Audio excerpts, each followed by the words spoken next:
Silakan Pak Yan untuk memberitakan khotbah saat ini. Ya, shalom, ibu-ibu, bapak-bapak, saudara-saudara yang kekasih di dalam nama Tuhan Yesus.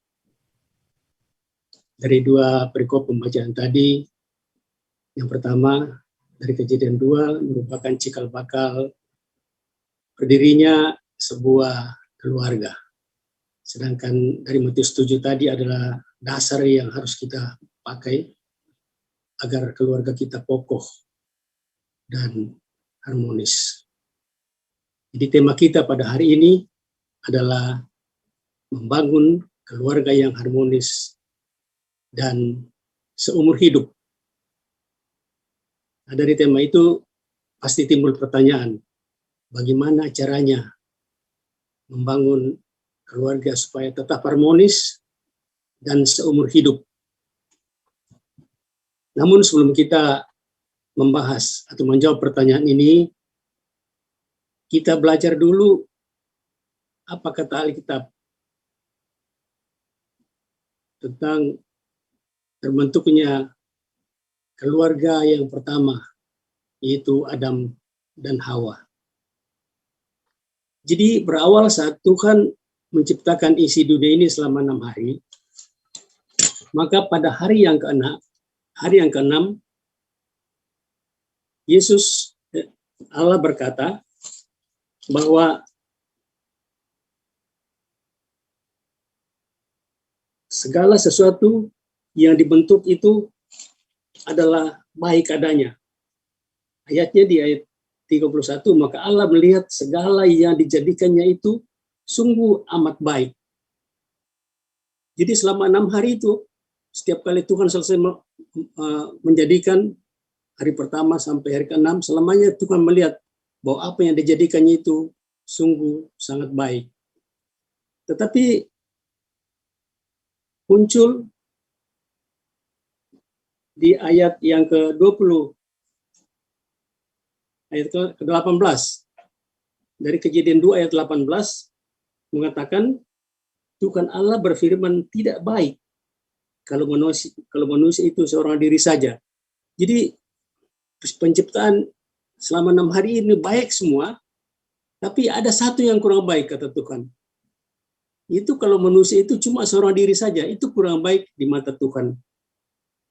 Itu sebabnya, maka pada ayat berikutnya, ayat 19, maka Tuhan Allah membentuk, masih ayat 19, aku akan menjadikan penolong baginya yang sepadan dengan dia. Jadi tidak baik kalau seorang manusia itu sendiri saja, kata Tuhan. Lalu Tuhan berjanji, aku akan menjadikan seorang penolong yang sepadan dengan dia, sepadan dengan Adam. Tapi Tuhan tidak langsung menciptakan atau menjadikan Hawa. Tapi Tuhan lebih dulu, pada ayat ke-19, dikatakan, lalu Tuhan Allah membentuk dari tanah segala binatang hutan dan segala burung di udara. Jadi rupanya binatang-binatang dan burung dari udara itu dengan manusia, dengan kita, bahan dasarnya sama, itu dari tanah. Dan itulah yang disodorkan kepada Adam untuk dikatakan di sini untuk melihat, ya, dan memberi nama. Tetapi pada ayat ke-20 dikatakan Adam tidak menjumpai penolong yang sepadan dengan dia. Jadi sekalipun bahan dasarnya sama dari tanah, tapi waktu Adam melihat kok tidak ada yang sepadan dengan dia. Kenapa tidak sepadan? Karena beda rohnya. Yaitu dikatakan dikatakan bahwa waktu Adam dibuat dari tanah liat, oleh Tuhan itu dihembuskan nafasnya ke dalam diri Adam. Tetapi bagi binatang-binatang yang diciptakan juga dari tanah, itu tidak dijelaskan bahwa dia dihembuskan juga nafas daripada Tuhan. Berarti rohnya berbeda. Adam punya roh dari Tuhan, sedangkan binatang-binatang itu tidak. Itulah sebabnya maka dikatakan itu tidak sepadan dengan Adam. Nah, karena Tuhan tahu bahwa itu tidak sepadan dengan Adam, maka Tuhan membentuk yang sepadan. Tapi caranya bukan diambil lagi dari tanah liat, tapi diambil daripada tulang rusuknya Adam sendiri. Dan setelah Adam jadi dari tulang rusuk itu, berarti antara Adam dan Hawa itu sepadan, karena sama-sama satu roh. Dan lalu Hawa diberikan kepada Adam untuk menjadi istrinya. Jadi dari sini kita lihat bahwa keluarga itu awalnya terbentuk bukan karena keinginan manusia, tapi semua adalah kehendak Allah dan inisiatif dari Allah, dan Allah sendiri yang bekerja, Adam tinggal menerima menjadi satu keluarga. Nah, dalam pembentukan keluarga Adam dan Hawa ini ada dua prinsip yang kita lihat. Itu mungkin kita bertanya, kenapa Hawa diciptakan cuma satu? Kenapa bukan dua atau tiga? Karena di sini ada prinsip bahwa hanya satu lawan satu. Jadi prinsip monogami sudah ditanamkan oleh Tuhan di sini, bahwa hanya satu suami dan satu istri itu yang dikehendaki oleh Tuhan. Nah, prinsip yang kedua adalah bahwa harus seumur hidup. Hanya maut yang bisa memisahkan. Nah, itu ada karena memang sebelumnya Tuhan sudah mengatakan, apabila kamu tidak makan pohon di tengah taman itu, maka kamu tetap hidup. Jadi sesungguhnya kalau Adam dan Hawa tidak makan buah itu, maka mestinya sampai saat ini Adam dan Hawa itu masih ada. Tetapi karena dia makan, maka dikatakan pada saat engkau memakan buah itu, maka engkau akan mati. Dan sejak itu memang Adam mati dan Hawa mati, tetapi yang mati duluan adalah rohnya. Sedangkan tubuhnya itu mati masih kira-kira 900 tahun kemudian, karena Adam berumur 900 tahun lebih. Tapi pada saat dia makan buah itu rohnya sudah mati. Kalau roh sudah mati, berarti hubungan dengan Tuhan itu sudah menjadi putus. Dan sejak hubungan dengan Tuhan itu putus, maka sejak itulah Adam dan seluruh keturunannya itu mulai bekerja sendiri, termasuk di dalam membentuk keluarga. Maka terjadilah bahwa setelah itu monogami jadi pudar, dan juga seumur hidup jadi mulai pudar karena disertai dengan perceraian-perceraian. Bisa kita lihat yang paling ekstrim, Salomo mempunyai 700 istri dan 300 gundik. Jadi begitu ekstrimnya, artinya prinsip ini dilanggar oleh manusia.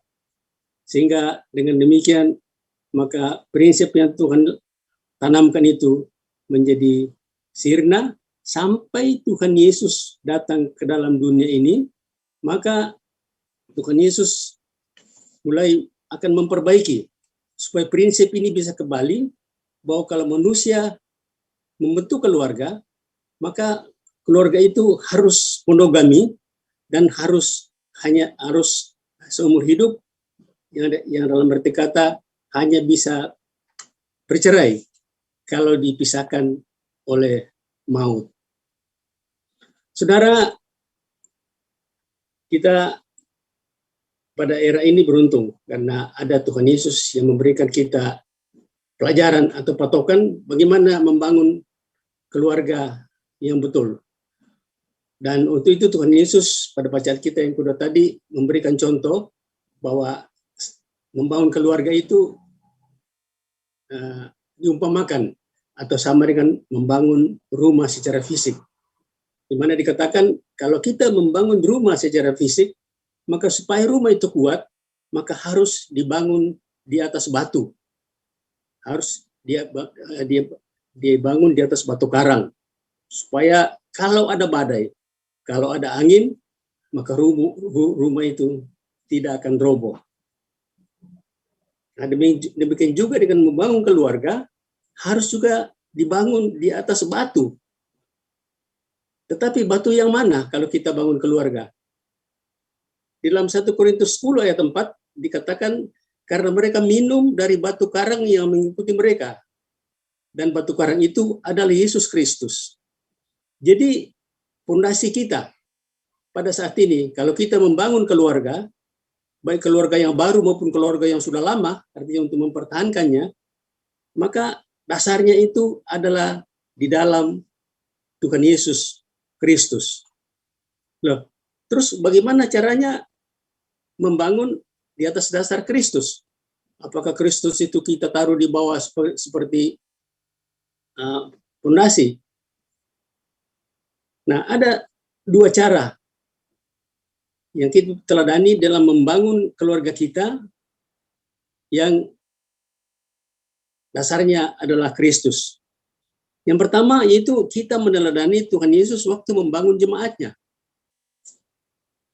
Itu dia menanamkan 3 fondasi bagi jemaat yang dibangunnya. Itu membangun jemaatnya selama ada di dunia ini, itu dengan kasih, kesetiaan, dan pengampunan. Jadi bayangkan, begitu kasihnya Allah kepada dunia ini, sehingga mengorbankan anaknya yang tunggal, untuk menderita, bahkan untuk mati, demi untuk keselamatan kita. Nah, kasih yang demikian itulah, kasih yang mau berkorban inilah yang perlu juga kita pakai di dalam membangun keluarga kita. Kasih antara suami dan istri, kasih terhadap anak-anak. Itu juga harus kita tanamkan bahwa kita harus mau berkorban demi kasih kita kepada pasangan kita dan kepada anak-anak kita. Tanpa pengorbanan, maka kasih itu tidak ada. Tanpa memberi, maka kasih itu tidak ada. Jadi pengorbanan yang dilakukan Tuhan Yesus itu adalah kasih yang betul-betul murni. Karena sampai dia mati, karena demi kasihnya kepada kita. Juga adalah kesetiaan. Yesus sangat setia. Sekalipun dia sudah tahu akan mengalami tantangan yang begitu berat, tetapi Yesus setia sampai terakhir dia berkata di atas kayu salib, sudah selesai. Karena setianya dia bisa menyelesaikan penderitaannya begitu berat. Dan menyelamatinya dibilang sudah selesai. Artinya tugas-tugas yang Tuhan berikan kepada dia itu dilakukan dengan setia dan bisa diselesaikan dengan baik. Dan yang ketiga adalah pengampunan. Pengampunan ini bahwa kita karena kita berdosa, bahkan yang menganiaya juga diampuni. Nah, itu bisa kita terapkan dalam keluarga kita, bahwa kesetiaan itu sangat penting. Suami setia terhadap istri setia terhadap suami. Perlu sekali kesetiaan itu. Berarti bebas dari perselingkuhan dan lain-lain. Bebas dari menoleh ke kiri dan ke kanan. Tetapi kita setia kepada yang Tuhan sudah berikan kepada kita. Dan juga mengenai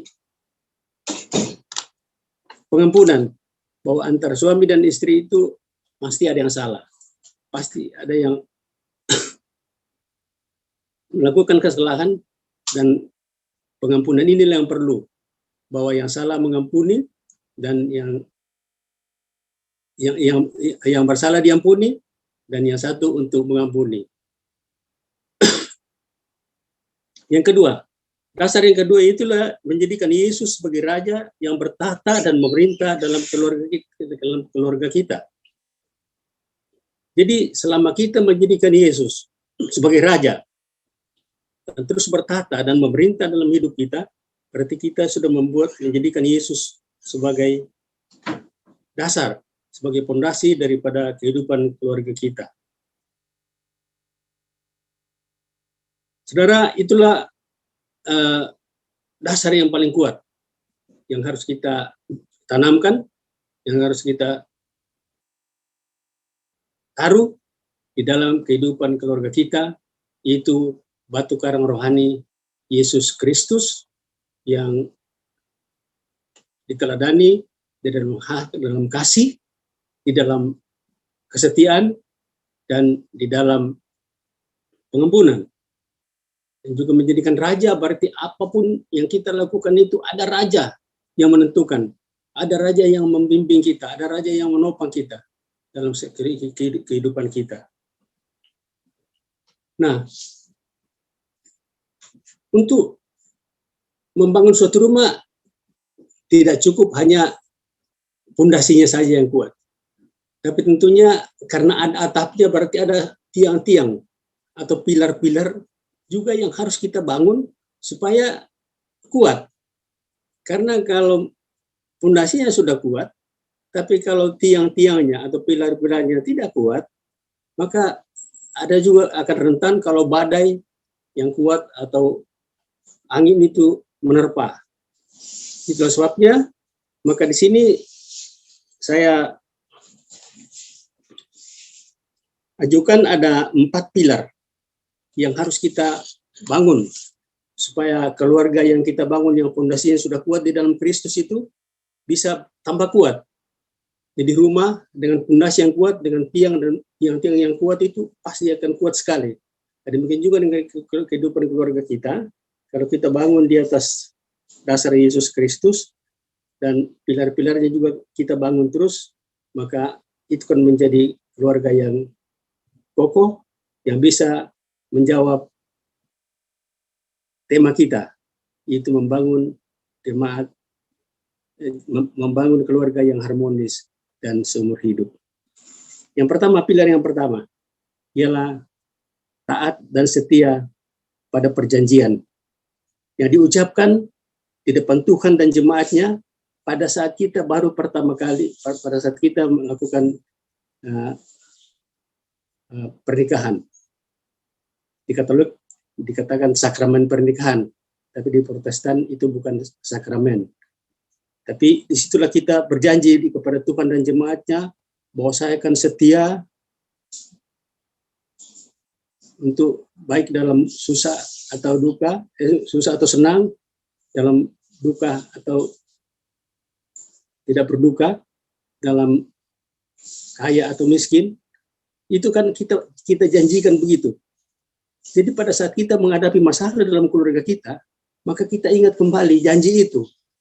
Bahwa dikatakan bagaimanapun juga, apakah dia waktu kita masih baru kawin itu dia cantik, tapi sekarang sudah tua, sudah peot begitu, baru kita jadi malas melihat dia. Itu tidak bisa karena kita sudah berjanji apapun yang terjadi, kita tetap setia kepadanya. Jadi setiap kali ada masalah, setiap ada angin, setiap ada badai dalam diri kita, maka kita jangan sampai melupakan janji yang pernah kita buat. Itulah kuncinya. Kalau kita sudah melupakan janji itu, maka akan mengarah kepada perceraian. Kalau perceraian terjadi, maka berarti akan terjadi bahwa tidak adakan lagi seumur hidup. Di dalam Matius 19 ayat 6 dikatakan, demikianlah mereka bukan lagi 2, melainkan 1. Karena itu apa yang dipersatukan Allah tidak boleh diceraikan oleh manusia. Jadi jangan karena kita cocok dalam keluarga dan lupa pada janji yang pernah kita buat, itu akan bisa berdampak pada perceraian. Dan kita tidak bisa menafikan dan tidak bisa mengatakan bahwa memang orang Kristen itu tidak bercerai. Ternyata banyak juga yang bercerai. Karena itu tadi, mungkin dasarnya tidak kuat waktu itu. Dan yang kedua, itu sudah melupakan janji yang pernah diucapkan. Komitmen untuk tetap setia, bagaimanapun juga. Mau pada waktu susah, senang, masih cantik, atau sudah peot, dan masih bangkrut, masih kaya raya, semuanya tetap setia. Yang kedua, pilar yang kedua bahwa antara suami istri itu harus sedaging. Dalam Kejadian 2 ayat 24 dikatakan, sebab itu seorang laki-laki akan meninggalkan ayahnya dan ibunya dan bersatu dengan istrinya sehingga keduanya jadi satu daging. Artinya satu daging artinya menjadi satu dan saling melengkapi. Menjadi satu, dua orang suami istri tapi dikatakan menjadi satu. Itu dalam bahasa Ibrani dikatakan ehad. Jadi dua tapi satu, itu ehad. Tapi kalau yahid itu memang tunggal, cuma satu itu.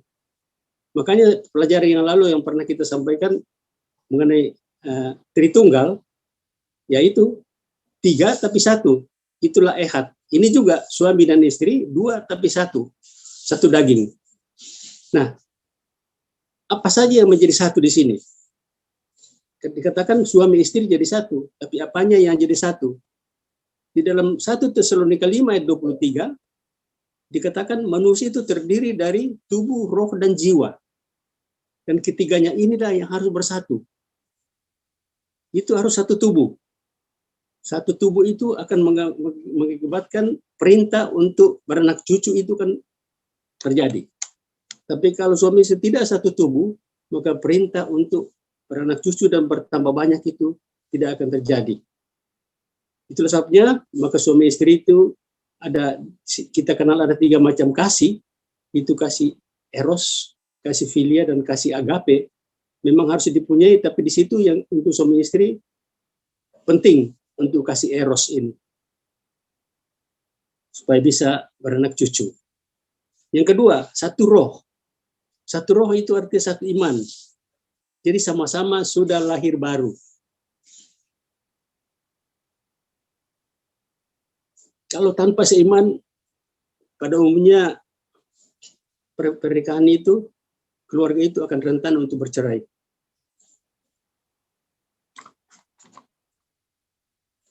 Dan itu kan di zamannya perjanjian lama, orang Yahudi itu kalau dia sudah tidak suka sama istri, bisa cepat-cepat dikembalikan ke orang tuanya. Dan juga kalau kita bersatu dengan orang yang tidak seiman, mereka kan doktrinnya lain, jadi mereka kalau bercerai dianggap biasa aja. Tapi bagi kita tidak. Itu sebabnya kalau tidak satu roh, maka rentan untuk perceraian. Terus satu jiwa. Jiwa itu dikatakan terdiri dari pikiran, perasaan, dan kehendak. Nah, ini harus disatukan, dan biasanya disinilah sumber-sumber masalah dalam keluarga yang susah dipersatukan, bahkan sudah umur sudah tua pun kadang-kadang kehendaknya masih beda, perasaannya juga belum bersatu betul, juga pikiran-pikirannya. Nah, ini harus bagaimana kita tingkatkan supaya dalam kehidupan berkeluarga itu kita bisa satukan, yaitu pikiran, perasaan, dan kehendak. Yang ketiga, pilar yang ketiga, itu pilar adanya tabur tuai. Tabur tuai. Jadi ada yang ditabur, ada yang dituai. Jadi Ulangan 30 ayat 19 mengatakan ada 2 macam benih yang kita bisa tabur, itu benih kematian dan benih kehidupan. Benih kematian itu sama dengan kutuk, sedangkan benih kehidupan itu adalah berkat. Jadi dalam keluarga kita bisa menanam benih kutuk, bisa juga benih berkat. Dan benih kutuk inilah yang harus kita hindari kita dalam keluarga kita. Biasanya kalau kita marah, maka benih kutuk itu gampang untuk keluar. Sehingga suami atau istri yang pemarah rentan untuk mengeluarkan kata-kata kutuk. Dan kalau kita sering sekali mengeluarkan kata-kata kutuk ini, untuk waktu yang jangka panjang baru kita akan menuai. Jadi apa hubungannya antara tabur tuai di sini, hukum tabur tuai dengan kehidupan keluarga kita? Oh, kita akan bisa melihat introspeksi. Kalau kita umur sudah tua dan ternyata masih belum serasi betul, belum harmonis terus, maka kemungkinan waktu masa muda kita, perkenalan yang lalu-lalu kita terlalu banyak mengeluarkan kata-kata yang mematikan, kata-kata kutuk itu. Dan itu harus kita hilangkan, kita hindari. Dan banyaklah memberikan kata-kata berkat. Karena mulut kita ini punya kuasa. Kalau kita mengatakan yang berkat, maka berkat itu akan terjadi. Tapi kalau kita banyak mengeluarkan kata kutuk, maka kutuk itu terjadi. Kalau kita sering mengatakan kepada anak kita, kamu itu goblok, kamu itu bodoh, betul-betul anak kita nanti akan menjadi bodoh dan goblok. Tapi biarpun kurang pintar, bodoh, tapi kita bilang, enggak apa-apa nak, kamu hanya kurang pintar, harus banyak berdoa, banyak belajar. Ya, kata-kata berkat ini yang harus banyak kita taburkan di dalam hidup keluarga kita. Yang keempat, pilar yang keempat ialah tahu dan lakukan peran masing-masing. Jadi suami punya peran sendiri, istri punya peran sendiri, anak punya peran sendiri sesuai dengan apa kata Alkitab. Untuk itu kita baca di dalam Efesus 5. Di Efesus 5 ayat 22 dikatakan, hai istri, tunduklah kepada suamimu seperti kepada Tuhan. Jadi coba bayangkan, kita harus tunduk, istri itu, para istri ya, harus tunduk kepada suami seperti tunduk kepada Tuhan.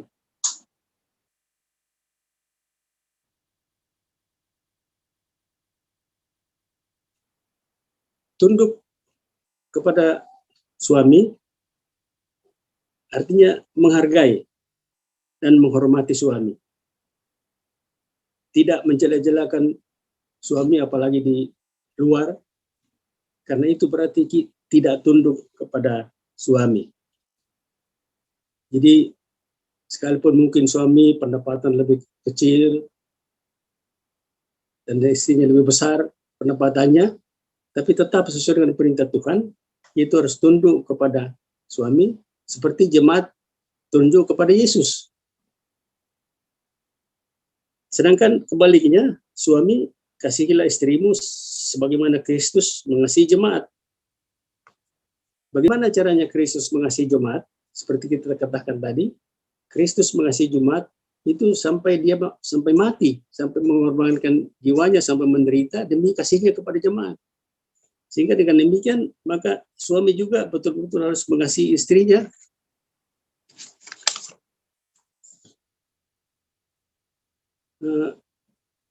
dengan mau berkorban demi untuk istri. Jadi sebenarnya dikatakan mengasihi istri seperti diri sendiri. Artinya kita mengasihi istri kita seperti apa yang kita inginkan, kita juga dikasihi orang lain gitu. Jadi apa yang kita inginkan untuk diri kita itu juga kita perlakukan kepada istri kita karena kita mengasihi dia. Kita lanjutkan sedikit bahwa di ayatnya yang berikutnya di Efesus 6 ayat 1 dikatakan, hai anak-anak, taatlah pada orang tuamu di dalam Tuhan. Karena demikianlah yang Tuhan kehendaki. Dan ayat 4, hai bapak-bapak, jangan bangkitkan marah di dalam hati anak-anakmu. Jadi kalau keluarga kita sudah terbentuk,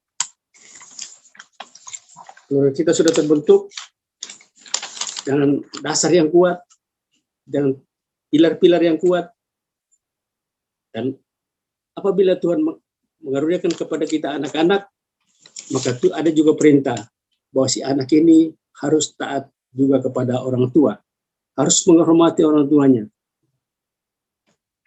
Dan dengan demikian, maka terciptalah keluarga yang harmonis dan seumur hidup. Maksudnya seumur hidup berarti tidak akan ada perceraian. Karena cekcok-cekcok itu sudah dihilangkan oleh adanya fondasi yang kuat dan pilar-pilar yang kuat. Memang tidak, artinya tetap saja memang dalam keluarga kita akan menghadapi masalah. Tetapi selama fondasi kita kuat dalam Tuhan Yesus dan juga bahwa pilar-pilar kita kuat, di mana kita harus sedaging dan juga harus mengingat janji-janji kita pada saat kita pernikahan, terus harus menghindari taburan-taburan yang mematikan, dan juga tahu peran masing-masing, maka pastilah bahwa kemungkinan untuk perceraian itu tidak akan terjadi. Dengan demikian terjawablah bahwa tema membangun keluarga yang harmonis dan seumur hidup itu ternyata bisa bukan suatu yang mustahil, karena Tuhan Yesus sudah memberikan petunjuk bagi kita. Jadi kesimpulannya ialah bahwa untuk membangun keluarga yang kokoh dan kuat dan harmonis serta seumur hidup, maka kita harus membangun di atas fondasi yang benar dan kuat, yaitu di atas dasar batu karang rohani kita, yaitu Yesus Kristus dan firman-Nya. Yang kedua, di samping membangun di atas fondasi yang kuat, kita juga harus membangun pilar-pilar yang kuat untuk menjadikan keluarga kita makin kokoh. Yaitu, pilar yang pertama adalah selalu mengingat janji atau komitmen yang kita buat di depan Tuhan dan jemaatnya pada saat kita baru menikah. Yang kedua, kita harus menjadi satu daging, yaitu satu tubuh, satu roh, dan satu jiwa. Jadi usahakan kita menikah dengan orang yang seiman dengan kita, karena itu bisa menjadi satu roh, itu baru sepadan. Makanya tadi Adam tidak bisa menemukan yang sepadan karena memang beda roh. Hindari taburan benih kematian atau kutuk, dan ganti dengan menabur benih kehidupan atau berkat di dalam kehidupan keluarga kita. Yang keempat, mengetahui dan taat pada peran masing-masing dan tidak mengambil peran orang lain atau tidak mengabaikan peran sendiri. Jadi kalau dikatakan yang pemimpin itu adalah suami, maka jangan istri yang mengambil alih jadi pemimpin. Karena itu bertentangan dengan firman Tuhan. Makanya terjadi pada saat Musa lupa untuk menyunatkan anaknya, lalu diambil alih oleh Sifora, Tuhan marah. Hampir-hampir saja dikatakan Musa dibunuhnya. Demikian juga pada saat Adam, waktu digoda oleh iblis, maka dia tidak mengeluarkan dirinya sebagai pemimpin. Mestinya pada saat itu dia mengatakan, saya yang mendengar dari Tuhan bahwa ini tidak boleh kita makan. Tapi dia tidak ngomong itu sama Hawa, tidak ngomong itu sama iblis. Tapi justru yang berperan di situ adalah Hawa. Bahkan Hawa memberikan buah itu dan dia ikut makan. Jadi usahakan istri jangan mengkudeta daripada suami sebagai pemimpin, tapi sebaliknya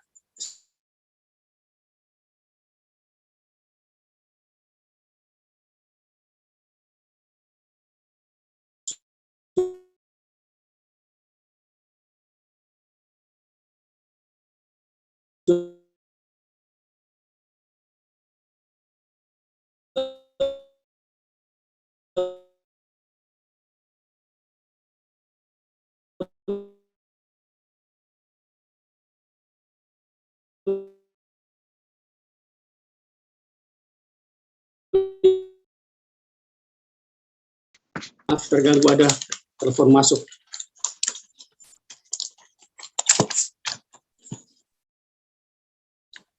Mari kita berdoa. Terpujilah Engkau Tuhan untuk kemuliaan-Mu, dan kami terus bersyukur untuk semua kebaikan kepada kami. Terima kasih Tuhan, hari ini Engkau mengingatkan kepada kami bagaimana kami membangun keluarga kami di atas fondasi yang benar dan pada pilar-pilar yang benar Tuhan. Karena kalau itu kami lakukan, Tuhan kami taati, maka pasti keluarga kami apapun keadaannya, pasti akan menjadi keluarga yang harmonis dan keluarga yang akan bertahan sampai seumur hidup, karena hanya maut yang memisahkan kami Tuhan. Terima kasih untuk firman-Mu, hamba-Mu sudah selalu bicara, dan biarlah Roh Kudus-Mu yang terus bekerja untuk seluruh jemaat berhasil Tuhan, supaya firman ini bisa menjadi rema untuk dipakai dalam melayarkan keluarga masing-masing, supaya berjalan dengan sebaik-baiknya. Tuhan yang menjadi Raja, memerintah dan bertahta dalam kehidupan keluarga kami masing-masing. Terima kasih Tuhan, terpujilah Engkau. Dalam nama Yesus kami berdoa. Haleluya. Amin.